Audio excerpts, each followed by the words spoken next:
తెలుగు సంబరాల తీయదను అలనాటి రుచుల సరికొత్త రూపం పరంపర స్వీట్స్. పగడాల ప్రవీణ్ కేసులో మిస్టరీ వీడిందని చెప్పుకోవచ్చు. పోలీసులు సంచలన విషయాలను బయటపెట్టారు. హత్య అనే ఆరోపణలు నిజం కావని, ప్రవీణ్ హత్యకు గురవ్వలేదని ఐజీ అశోక్ కుమార్ వెల్లడించారు. డ్రంకన్ డ్రైవ్ వల్ల ప్రమాదానికి గురై చనిపోయారని ఆయన అంటున్నారు. నేడు పగడాల హత్యపై ప్రెస్ మీట్ నిర్వహించి కీలక విషయాలనే వెల్లడించారు.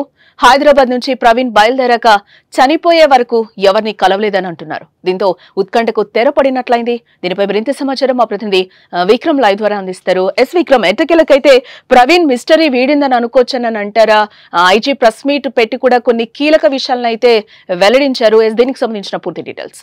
మీరు అన్నట్టు అంటే ఎప్పటి నుంచో జరుగుతున్న ఒక వివాదానికంటే గత నెల 24న హైదరాబాద్ లో బయలుదేరిన పాస్టర్ ప్రవీణ్ రాజమండ్రి వచ్చే మార్గంలో ఇక్కడ యాక్సిడెంట్ గురవడం, ఆయన మరణించడం. దాని తర్వాత ఎప్పుడైతే 24th మిడ్నైట్ అంటే early morning of 25th incident జరిగిన దగ్గర నుంచి వస్తున్నాం. కొన్ని రాజకీయ పక్షాలు కావచ్చు, కొంతమంది పాస్టర్లు కావచ్చు, కుల సంఘ నాయకులు కావచ్చు, ఇలా రకరకాలుగా పాస్టర్ ప్రవీణ్ మృతి వెనుక ఎన్నో అనుమానాలను వ్యక్తం చేస్తూ ఉన్నారు. సోషల్ మీడియా వేదికల మీద చెప్తూ ఉన్నారు. ఇక యుఎస్ఏ నుంచి కూడా ఈ కేసుకు సంబంధించి పూర్తి ఆధారాలు ఉన్నాయని చెప్తున్న పరిస్థితిని పోలీసులు అబ్జర్వ్ చేస్తున్నారు. అంటే దాదాపుగా 17 రోజుల తర్వాత ప్రవీణ్ పగడాల హైదరాబాద్ నుంచి రాజమండ్రి అంటే యాక్సిడెంట్ అయ్యేంత వరకు కూడా ప్రయాణాన్ని టోటల్ గా ట్రాక్ చేశారు. మొత్తంగా 42 సీసీ ఫుటేజీ కెమెరాస్ ని అన్ని కూడా విశ్లేషిస్తూ ఈరోజు ఏలూరు రేంజ్ ఐజీ అశోక్ కుమార్ తో పాటు ఈస్ట్ గోదావరి ఎస్పీ వీళ్ళందరూ సంయుక్తంగా ఒక ప్రెస్ మీట్ నిర్వహించి మొత్తం ఫోరెన్సిక్ రిపోర్ట్ ఏం చెప్పింది, అంటే టెక్నికల్ ఎవిడెన్సెస్ ఏం చెప్పాయి, వీటన్నిటి ఇంటర్లింక్ చేస్తూ ప్రవీణ్ మృతి ఎలా జరిగిందో అనే పూర్తి విశ్లేషణ అయితే పోలీసులు చాలా ఓపికగా ఇచ్చిన పరిస్థితి మనం చూస్తున్నాం. గతంలో ఎన్నో కేసులు చూసినా సరే ఈ తరహా ఎక్స్ప్లెనేషన్ మనం ఈ మధ్య కాలంలో మాత్రం ఇలాంటి ఎక్స్ప్లెనేషన్ కూడా చూడలేదు. అంటే కేసును చాలా సెన్సిబుల్ గా పోలీసులు హ్యాండిల్ చేసిన విధానం ఇందులో స్పష్టంగా కనిపిస్తోంది. ఎక్కడ ఇన్వెస్టిగేషన్ లో ఎలాంటి డైవర్షన్ తావు లేకుండా పగడ్బందీగా మొత్తం అన్ని కూడా క్రోడీకరించి కావచ్చు, లేకపోతే సేకరించి అనలైజ్ చేస్తూ ఈరోజు ప్రవీణ్ మర్డర్ కాదు, ఖచ్చితంగా ఆయనే మద్యం సేవించి అతివేగం మీద బుల్లెట్ నడిపి ప్రమాదానికి గురై తనకి తాను మరణించినట్టు, అంటే ప్రమాదం జరిగి మరణించినట్టే పోలీసులు ధృవీకరించిన పరిస్థితి. మొత్తం 42 సీసీ కెమెరాలు అక్కడి నుంచి బయలుదేరిన తర్వాత 3 చోట్ల పాస్టర్ ప్రవీణ్ మద్యం కొన్నారు. ఇంకా 2 సార్లు 2 చోట్ల యాక్సిడెంట్ అయింది. 3వసారి యాక్సిడెంట్ అయిన తర్వాతే చనిపోయిన పరిస్థితి మనం చూస్తున్నాం. అంటే అప్పుడు యాక్సిడెంట్ అయ్యే టైంలో ఎన్ఫీల్డ్ వాహనం 70 కిలోమీటర్ల వేగంతో వెళ్తోంది. 7 అడుగుల గొయ్యి ఉండడంతో ఫాస్ట్ గా వెళ్ళడం, అంటే అది ఒక సి షేప్ లో ఉంటుంది కాబట్టి అందులో జంప్ అయ్యి ఆ బాడీ మీద ఈ వెహికల్ పడిపోయి అక్కడే స్పాట్ లో ప్రవీణ్ మృతి చెందినట్లు పోలీసులు అయితే నిర్ధారించిన పరిస్థితి మనకు కనిపిస్తోంది. అంటే విక్రమ్, అంటే ఒకనొక దశలో మనం చూసుకుంటే క్రైస్తవ సంఘాలన్నీ కూడా బయటకు వచ్చి ప్రవీణ్ పగడాలది హత్యనే, ముమ్మాటకి హత్యనే అని కూడా చాలా వరకు వాళ్ళు ఇది చేసిన సందర్భం. టీ కొట్టుకు వెళ్ళినప్పుడు కూడా అక్కడ పర్సన్ ని కూడా నువ్వెందుకు చెప్పావని కూడా ఆ అబ్బాయిని కూడా క్వశ్చన్ చేసిన పరిస్థితిని మనం చూసాం. ఆ సీసీ ఫుటేజ్ లన్నీ కూడా అదొక పెద్ద డ్రామా, ఎవరినో పెట్టారు, చనిపోయే టైంకి కూడా ఎవరినో నడిపించారు, మద్యం కొనలేదని చెప్పి రకరకాలుగా, అంటే ఎవరికి ఇష్టం వచ్చినట్టు వాళ్ళు మాట్లాడిన సందర్భం కూడా మనం చూసాం. ఫోరెన్సిక్ రిపోర్ట్ వచ్చిన తర్వాతే మాట్లాడాలని కూడా ఒక వర్గం మీడియా కూడా అనుకున్నది. ఈ రోజు ఎట్టకేలకైతే ఫోరెన్సిక్ రిపోర్ట్స్ కూడా వచ్చిన పరిస్థితి కనిపిస్తుంది.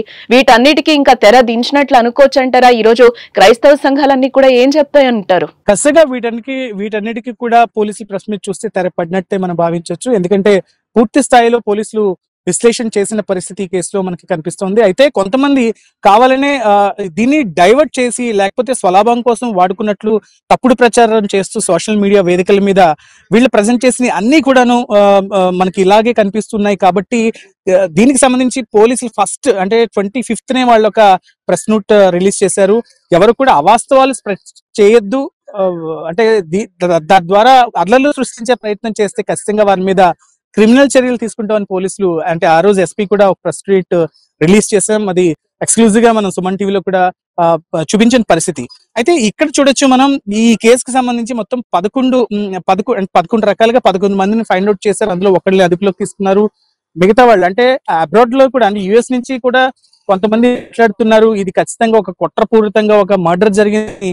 ఆయన చెప్తున్నది అన్ని కూడా కట్టుకథలుగా ఈ పోలీస్ చూసిన తర్వాత అయితే తెలుస్తుంది. అయితే అంటే ఎవరైతే మీడియా ముందుకు వచ్చి మాట్లాడుతున్నారో, వాళ్ళ డౌట్స్ ని ఎక్స్ప్రెస్ చేస్తున్నారో వాళ్ళకి ఫస్ట్ నుంచి మేము చెప్తున్నాం, మీ దగ్గర ఆధారాలు ఏమైనా ఉంటే మాకు సమర్పించండి. ఖచ్చితంగా మా దర్యాప్తులో, మేము చేస్తున్న దర్యాప్తులో మీరిచ్చిన ఆధారాలు కూడా తీసుకుని ఇన్వెస్టిగేషన్ మేము పోలీసులు మొదటి నుంచి చెప్పారు. ఆయన యాక్సిడెంట్ అవడం అంటే విజయవాడలో కూడా ఆయన్ని ఒక సిఐ చూసి మీ పరిస్థితి బాగా నీరసంగా ఉన్నారు, పడుకొని ఉండొచ్చు కదా అంటే ఆయన్ని ఆమర్చారు. అక్కడ ఒక ఛాయ్ తీసుకొని ఆ పోలీసు కొంచెం పక్కకు వెళ్ళిన తర్వాత అక్కడి నుంచి విజయవాడ రామవరపాడు రింగ్ నుంచి నేరుగా మనకి రావడం. ఏలూరు దగ్గర కూడా చూడొచ్చు, బండిని క్లియర్ గా మనకి చూపించారు. హెడ్ లైట్ అప్పటికే మనకి పోయింది. ఓన్లీ రైట్ సైడ్ బ్లింకర్ తోటి ఆయన ఏలూరులో కూడా ఒక మద్యం షాప్ లో మద్యం కొనుగోలు చేసిన తర్వాత కొవ్వూరుకు చేరుకోవడం. అక్కడి నుంచి ఆ టోల్ ప్లాజా అంటే ఫైనల్ టోల్ ప్లాజా లో కూడా మనం చూస్తున్నాం.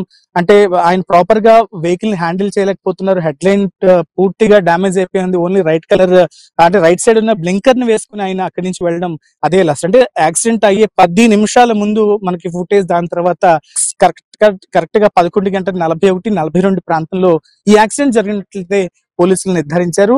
అవాస్తవాలు ఎవరు కూడా స్ప్రెడ్ చేయడానికి చూడొద్దు. ఇది పూర్తిగా యాక్సిడెంట్ అయ్యింది. ఇప్పటికే వాళ్ళ కుటుంబం కూడా బాధల్లో ఉన్నారు కాబట్టి ఎవరు కూడా దీనికి సంబంధించి ఇంకా వివాదాలు చేయొద్దంటూ కూడా పోలీసులు ఫైనల్ గా విజ్ఞప్తి చేసిన పరిస్థితి. ఎందుకంటే ఈ విషయంలో ఏపీ గవర్నమెంట్ కూడా ఆల్రెడీ ఇన్వాల్వ్ అయ్యింది కాబట్టి ఇదైతే పక్కదారి పట్టించద్దని కూడా క్లియర్ గా ఏపీ గవర్నమెంట్ కూడా చెప్పిన పరిస్థితి, ఇటు లోకేష్ కానీ అటు చంద్రబాబు కానీ చెప్పిన పరిస్థితి మనకు కనిపించింది.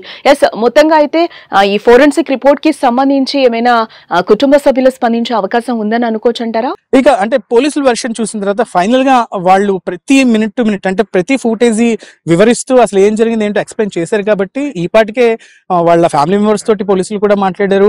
ఆయనకి ఉన్న ఆహారపు అలవాట్లు కావచ్చు, అంటే ఏంటి ఆయనకున్న అలవాట్లు ఏంటి అవన్నీ కూడా వాకప్ చేశారు. ఎస్, ఆయన మద్యం సేవించేవాడా లేకపోతే ఏమి ఎక్కువగా తీసుకున్నారు, ఇవన్నీ కూడా పర్సనల్ థింగ్స్ లో వస్తాయి కాబట్టి అవన్నీ కూడా పక్కన పెట్టేద్దాం ఖచ్చితంగా. అయితే వాళ్ళ కుటుంబ సభ్యులతో కూడా మాట్లాడిన తర్వాత అన్ని కూడా నిర్ధారించుకుని ఇవి చేస్తున్నాం. వాళ్ళు కూడా, ఎందుకంటే మనం చూసాం ప్రవీణ్ పగడాల వాళ్ళ మిసెస్ మీడియా ముందుకు వచ్చి ప్రభుత్వం చేస్తున్న ఇన్వెస్టిగేషన్ మీద పూర్తి నమ్మకం మాకుందంటూ కూడా ఆ రోజు ఆవిడ చెప్పారు.